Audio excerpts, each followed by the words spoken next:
Alright, how you guys doing? Let me just jump right into this. Now, this is a statue they found in Egypt here, as you can clearly see. Um, and you guys can make what you will of it, okay? But my last video about this, it seems like I stirred some feathers. Again, this is not to be bashing another group of people. I'm just discussing that which is prevalent in our reality. That's it. And if people want to get mad about that, then go ahead. It just shows how true this stuff is. Seeing how when one doesn't agree with conventional mainstream science, I mean, mainstream science doesn't even agree with mainstream science. So you understand what I'm saying? So I mean, in my last video, okay, it talks about John Biggerstaff. He talks about how and why white people get abducted more, or just basically altogether, because they are remnants, or they made a deal. There was contracts put in place. Now I watched a documentary, right, with it was Mexicans, and they were pretty dark skinned, and they were getting abducted. Now again, if you watch the beginning of my video, it talks about how white people mysteriously vanished. And if you read the article, if you can't get the article, let me know, comment or something, I'll give you the article. But in the article, it clearly explains that white people at one time were darker, but they changed mysteriously. So, you know what I'm saying? So again, if you want the article, I can get it. But it's in the description of the first video. Okay, so yes, they do get abducted. Black people ain't getting abducted because of the melanin. And these aliens or beings, and other entities, I should say, are using like light technologies to almost like burn through one's skin, which is basically one giant membrane, you know what I mean? So, but our melanin basically absorbs the UV rays, whatever, that these tools being used. Now, again, this is coming from John Biggerstaff, cell biologist. Watch the end of the last video of part 1 of this, okay? And I just want to say something before I go on. A lot of people didn't even watch the first part. They just came to comment because of the title. That's pretty much,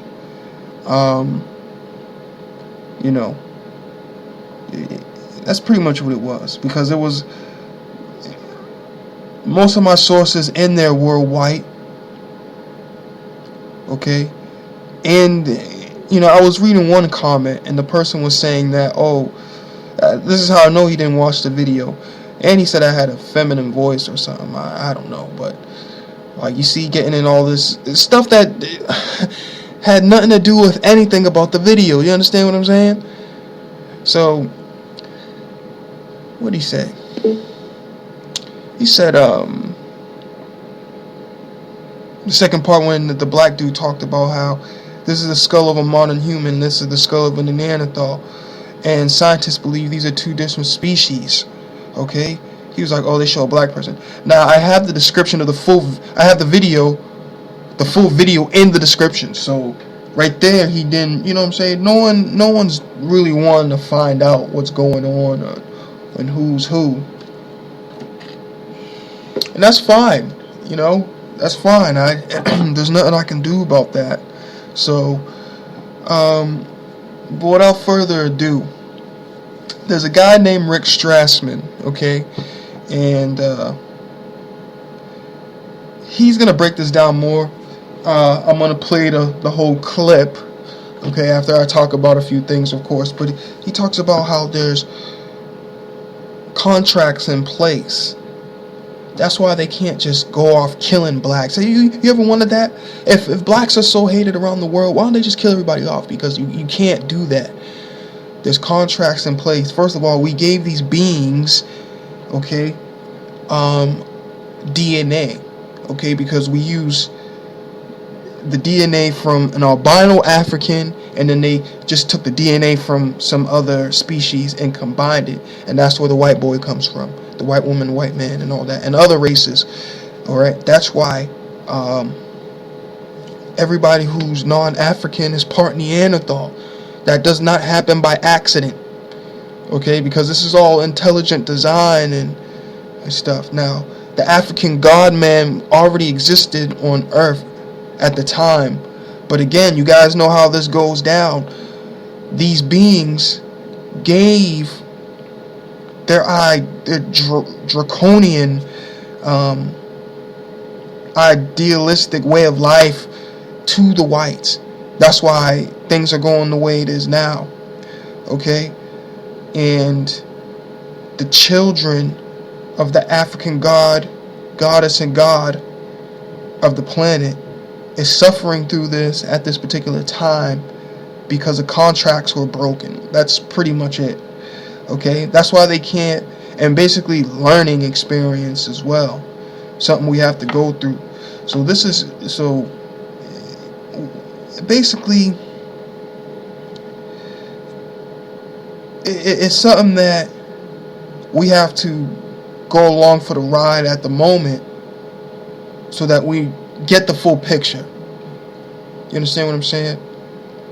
And I'm talking to people of the melanated skin, and if you're cloned, then I'm not talking to you, okay?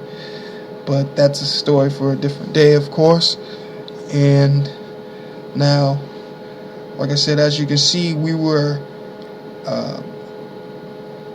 in contact with these beings and giving our genetics to them, and we were doing the experiments with them as well, okay? For what reason, I don't know. I couldn't really tell you, okay?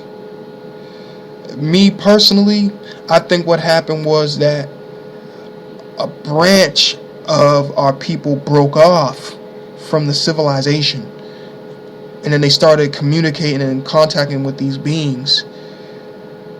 And basically the whole Yakub story, if you guys don't know anything about that, but they don't talk about them. No, actually they do. They talk about interaction with other beings. But basically that's what I think happened, really, but it was a group, and they started contacting with these beings, and they didn't want to be a part of the whole matriarchal Egypt where everything is balanced. They wanted dynastic Egypt. So that's where that stuff started coming in, and started blood mixing and all that. I mean, there's a lot of evidence to support the theory, but as you can see, all right, these things have been, they have been around for a while now. As you can clearly see, this is found on Mars. And it looks very similar to what you see over here. Okay, so like I said, that now Rick Smith, he's going to explain in a slightly different way that primitive man was already here. Yes, we were one with nature, and we can do we had certain supernatural, or what I like to say, super normal abilities upon the earth, and aliens just came down and just kept manipulating with our DNA over and over, thousands, hundreds of thousands of years, if not millions of years. I can go on and even say billions. So billions of years of human genetics getting manipulated. So we can even argue that humans haven't even originated on this planet, So, and when I'm talking about humans, I'm talking everybody but the melanated people. The melanated people of this planet are the originators. That's why their history is still a mystery, but that's for a whole different video. Okay, now as you can clearly see, this again was found on Mars. If you guys want to know about this more in depth, I suggest that you look up Ton van Flandern. I'm going to put these descriptions. I'm going to put his video in the description, so don't even stress it. But yeah, this is where I'm getting this information here. Now you can see this is what they found on Mars. Okay, now this looks like Olmec, Aztec kinda, you know. So if anybody knows about that and how Africans had you know, influenced that culture, if you look up Dr. Ivan van Sertima, or you can have, or if you get the African American Encyclopedia by Suzanne Altman, it basically explains how Africans were seen as gods at one point because of the technological advancement and the supernatural feats, but again, supernormal feats that we used to perform, because again, melanin is bioelectric, but I'm gonna explain that in a whole different video. All right. Again, now look at this. Now this again was found on Mars. You can see how it has the Olmec, the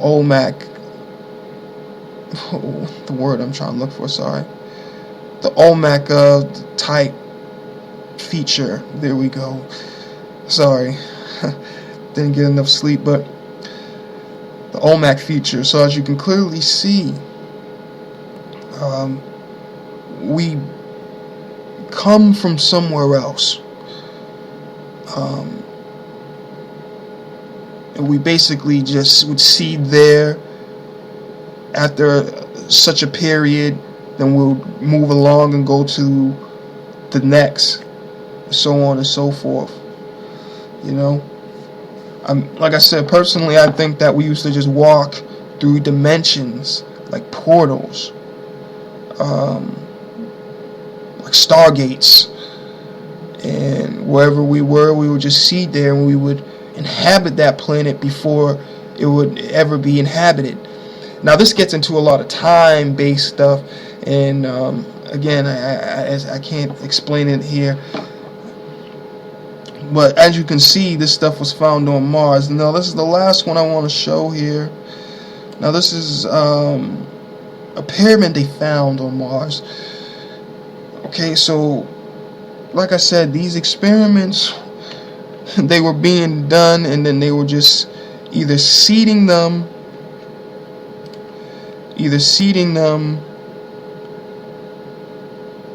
after such a long period, and then manipulating them. And this stuff can be still going on today, because I mean, why did you ever hear that movie Jupiter Ascending? Go watch that movie Jupiter Ascending. They're gonna talk about everything this guy Rick Smith is gonna explain, and he's been talking about this before the movie even came out. So I mean, all you people have to do is put two together. I mean, the white girl's loving this half man, half dog thing. You know what I'm saying? So, you know, people, you don't want to look at stuff. It's all good. No one's getting at anybody.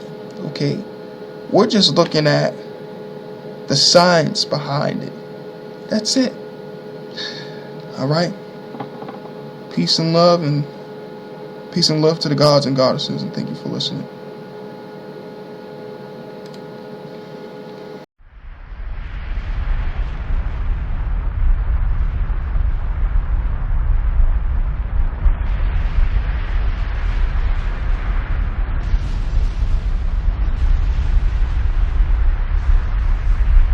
Introduce yourself, tell them who you are, you know, what you about before we get into the questions.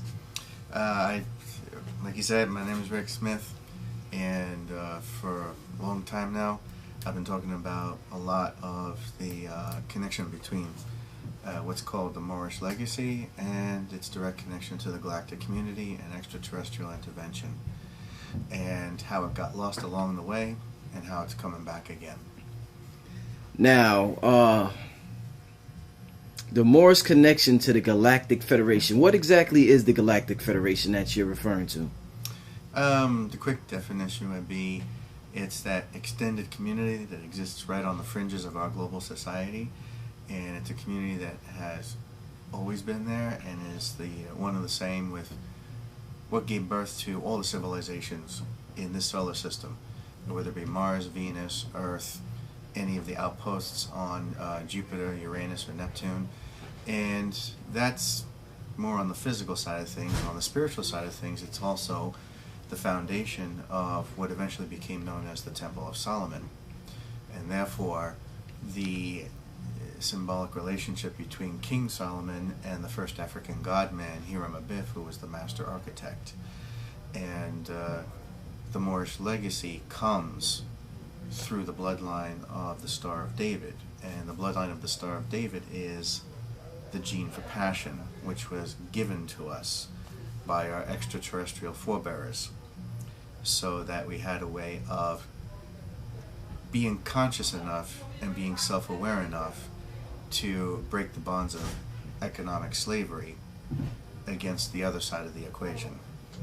Now, this extended family, is this what they refer to in the text as the Anunnaki? That would be one reference that's used there. But I might be careful about using that term. There's some people who try to characterize them as the good guys, when in fact all they were was middle management, taking orders from their own masters, and therefore they were not the good guys. And who might their masters be? What you have is the foundations of the two-party system that was their master. It was the Canis feudal lords. Canis, canine, cannibal. This is where we get those words from. So you're talking about basically bipedal werewolves. And they worked in conjunction with their partners, which were known as the reptilian queens, the Sata queens. And it's from Sata that you get the mispronunciation Satan or Satan. So this Sata, this would be like the bad guys? They are the two-party system. The reason they even found us in the first place is because when they started working together, they started expanding their empires, eventually reaching this far out to our backwater system here on the fringes of the Milky Way, and that's how they found us. What can you tell me about the Sirius star system? You hear a lot about that in the ancient Egyptian texts and cultures all over the world. They have pyramids all over the world that align with this Sirius star constellation. What can you tell me about that? Yeah, it's it's talked about a lot with the Dogon tribe as well. Right. And they themselves adopted their name, the Dogon, spirit of the dog, or the Duk, the Syrian dogs of war. It is the dual star that flips around each other there. But there are other civilizations that do come from there, so I can understand why certain cultures would identify with it, maybe in the more benevolent sense. But ultimately, you know, the Syrian dog race is those special elite warriors that were referred to as the Duks, DK, and that's what becomes mispronounced as dog later on. So that's their relationship as well. Those Duks were the warrior class that worked in conjunction with the Anunnaki. They were like a special elite warrior class within that middle management. A lot of Moors, so-called blacks, you know, there's different terms, African Americans, you know, the West Indians, just in general, a lot of people with melanin feel as though the reason why we have undergone such an assault of what we call white supremacy in this country is due to our melanin content. Would you agree with that, being that we are connected to the cosmos, our carbon molecule there? A lot of people see it as a jealousy thing. There is what I refer to as the ancient vendetta. And the ancient vendetta was simply this. a lot of people commonly in the commercial sense refer to alien contact as the Greys. Right. Although that's one small segment, it's a very powerful segment. And because they have permeated the subconscious mentality of, the general population, the thing is this, they represent from ancient times and prehistoric times what's referred to as the Chetu regime. They were the last regime to take over this whole solar system and throw everybody else out. And as such, they hated and reviled the bloodline of the prophets because they knew the Temple of Solomon was not a piece of real estate they could physically control. It was a spiritual thing. And the Chetu regime, or the Greys, are basically, nuts and bolts mentality. Corporate bean counters, what you can see, tradable commodities, what you can invest in, what you can manipulate, and therefore what you can manipulate produces a convenient slave mentality. Because in order to maintain those commodities, you have to have a slave race. But that slave race just so happens to be well informed and highly evolved via the Temple of Solomon and the bloodline, or the gene for passion, which later on becomes misunderstood as the passion of the Christ. And so to defeat that, there was a vendetta put forward where a certain segment was invaded or segregated from North Africa. And this is where you get the invention of the ego as a form of psychological warfare against the Temple of Solomon. As such, this certain segment was misled, fooled, and duped into seeing itself as superior and lusting for all this power that was promised to them by middle management, the Chetu regime. And they told them, we'll give you all this, but here's the deal. From this day forward, every one of your descendants belong to us. This, of course, was the beginning of the so-called alien abduction phenomena. You'll notice that white middle-class America seems to be the only one that has a problem with the alien abduction Right. phenomena. Okay, that was the next question. Okay. Right now. Okay. And also, your white pale-skinned Christian is the only one that has a problem with demonic possession, which is one and the same with the alien abduction phenomena. And it's because of what they identify with and what they associate with. Either naively or on purpose, this is what they associate themselves with, and it's the ancient European ancestor that was the outcast from Africa. That's what basically sold out the rest of the human race and sold us out to the highest bidder. And this is why all of a sudden Europe, which was nothing to brag about in terms of economic and social development, all of a sudden out of nowhere comes on the scene like this vengeful war machine with a naval fleet that was unstoppable, whether it be England, France, Italy, Spain. And the reason they were given all this power is because the agreement was, we will let you be superior, we will hand this to you on a silver platter, we will administer it to you in piecemeal, generation after generation, millennia after millennia, and we will put you at the top of the pedestal even though you're the outcast. And here's the deal. We want you to destroy the family of man. We want you to wipe the floor up with the Temple of Solomon. And that is how the ancient vendetta began. And this is where all of a sudden you come on the scene, where there had always been slavery, but there was never the concept of racism associated with slavery until Europe came along. Two completely different concepts. All of a sudden there was this bitterness, this hostility, that in ancient cultures, when you defeated the enemy, you adopted the slave into your culture. Whereas here, the idea was, let's treat them like chattel, 3/5 of a person, which of course carries over to the United States Constitution in the beginning. So they were seen as nothing more than four-legged animals. And to add insult to injury, there was none of this preconceived garbage like, white colonialists coming to the shores of West Africa and somehow sucker punching them into getting them on the boat. No, they themselves created a middleman. They went to Arabia, got them who spoke very similar to the African tongue, and got the dark-skinned Arabians to come into West Africa and sucker punch the African family members into coming onto the boat, per se. This, of course, has created such a psychological schism in Arabian countries that's why to this day, in their own state of psychological denial, they have all of this strife, all of this conflict, because Arabia is trying to recover spiritually from the way it knew it betrayed the family of man by siding with the Chetu regime and the ancient vendetta by accident. So, therein lies your problem with terrorism. Therein lies your problem with internal strife, regimes rising and falling in Arabia, and on top of that, there's no such thing as the Middle East.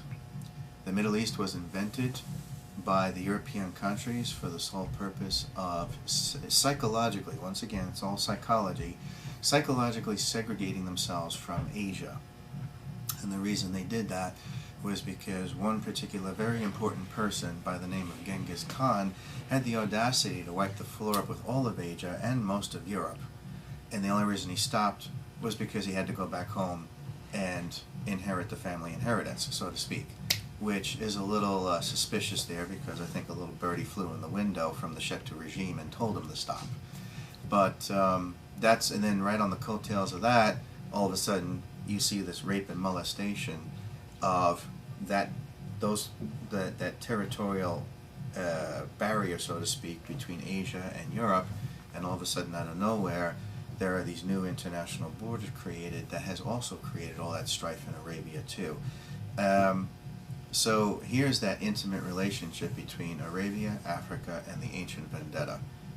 So that if anyone tried to point a finger at Europe and say, well, you did this, they'll turn around and say, oh no, Arabia did it. Yeah. So, there's that confusion. There's two things that are being pushed in the media, like at full pace. We have the out the blue. I mean, it seems as though for the past 5-6 years they've been pushing a homosexual agenda, and they have been pushing like biracial. You've noticed there's a lot more biracial going on. Advertisements everywhere. The sitcoms, the cartoons, the commercials. It seems to be everywhere. Even Barack Obama being a symbol of biracial. Mm-hmm. How is this connected to this ancient vendetta? And is it connected? And if it is, what's the Actually, regardless of what kind of controversies came out of the 1960s concerning communist agendas using homosexuality as some kind of mysterious platform to do it, however that would work. The point is, what people are missing out on, and what they're not admitting to, is that as far as the term that we refer to as homosexuality, in ancient times, if it wasn't for these androgynous beings, okay, which could be characterized as no different between male and female, categorized as gay, homosexual, lesbian, whatever, these were the people that were used as oracles to give advice to the pharaohs and the kings and so forth. They were kept in secret on the side because no one else was allowed to go near them for fear of interfering with the vibration and the frequency that they operated at. So this is why you never get to learn about them in real history and how they played a key role in history. Nowadays, in what I refer to as the Invisible College, in movies like Minority Report with Tom Cruise, you see that same symbolism with the three twins, the two brothers and the one sister, and they're all androgynous. They all look the same. And they're all laying in that ancient Egyptian plasmoid pool of psychic consciousness, okay, which in many ways represents the flower of life. And this is where they're getting their psychic impressions from to predict who and when is going to commit an act of murder. All that stuff in that movie Minority Report was all about Egyptian history, and it was all about the role that androgynous homosexuality played in ancient history against the ancient vendetta, against them. Okay, even in fictionalized accounts like the movie 300, you have the androgynous female oracle. Okay, that these rather disgusting godlike beings use and abuse, but she's the one that has all the answers. It's the way it was abused later on as a fear factor, that all of a sudden throughout at the fall of the Roman Empire and the rise of this new version of the Chetu regime called Roman Catholicism, where the Greys actually legitimized themselves through the high Masonic elite by creating this corporation called Vatican City. What was happening now was that it was perceived that anything pleasurable is pagan. So therefore anything pagan is evil, because anything like that connected right back to the Egyptian mystery schools and the Egyptian university system. So it was deemed that there would be no more pleasure, was just evil. To explore your body was evil. All that was evil. And so this is where you get these abominable ways of living through the medieval ages, and the puritanical stupidity of the colonies here in the United States.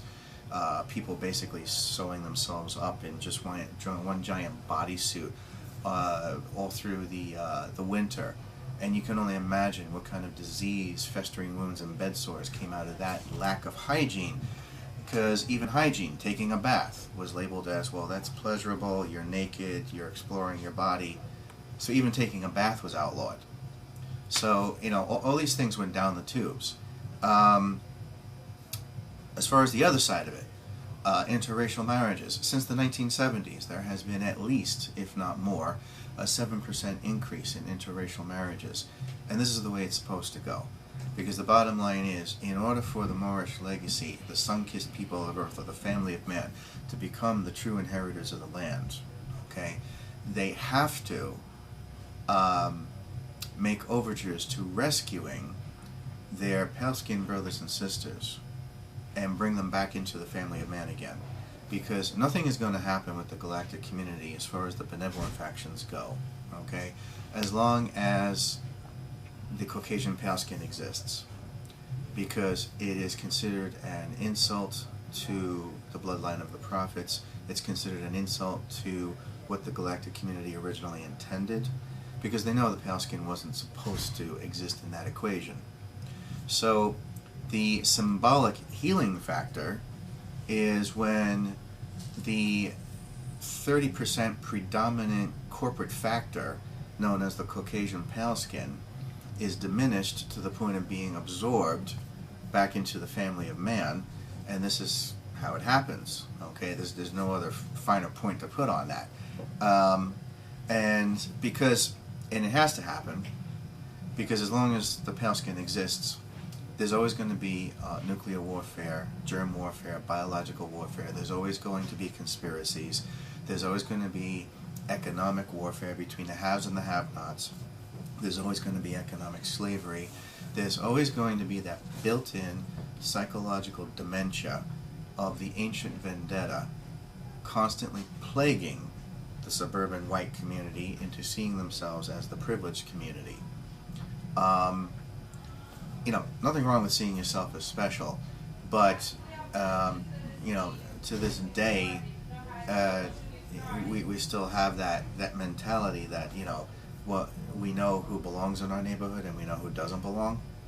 So, until we see this change, which is already happening, okay, the grassroots revolution is essentially the interracial marriage, okay, and bringing the pale skin back in.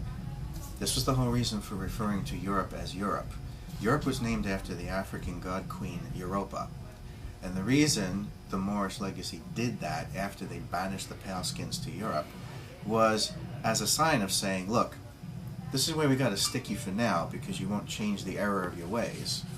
But we're calling you Europa because it's an open invitation to come back into the family of man when you straighten yourselves out. So, that's the answer to that right there.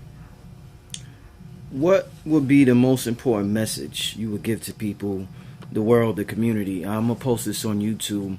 What is something that you believe we should be doing to advance our collective consciousness at this important time in history? At this point in time, the individual needs to be proactively moving away from any form of rape or molestation of the body. Okay? A lot of it has to do with what we eat and drink. Everything we eat and drink today is not real food. Okay? We had people ask, well, how is it that the ancients had this powerful psychic connection with their technology and their spirituality and the earth? Definitely. Yeah. Well, it's because of what they ate, and whether it be whether it be parsley and kale, or powdered gold and silver. Okay, the point is these are the elements you're supposed to be introducing into your body. To this day, you'll find any number of Native Americans who are, they sell all manner of jewelry, not because it's pretty, but because it has medicinal factors. Didn't you ever wonder why, they sell all that copper bracelets? It's because copper is for counteracting the effects of arthritis. So, copper rings, copper anklets, copper for the wrists, okay? It's for people who have arthritis, not just because it looks pretty, all right? Silver, colloidal silver.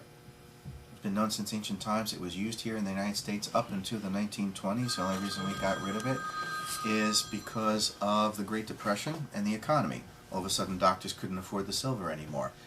And that's the only reason why that was lost in the 1920s here in the U.S. They're calling me. So that's the thing is, the message is the human being has to start cleansing the body in order to evolve. And without that cleansing, you're not going to go anywhere. All right, ladies and gentlemen, this is Rick Smith. I appreciate the interview.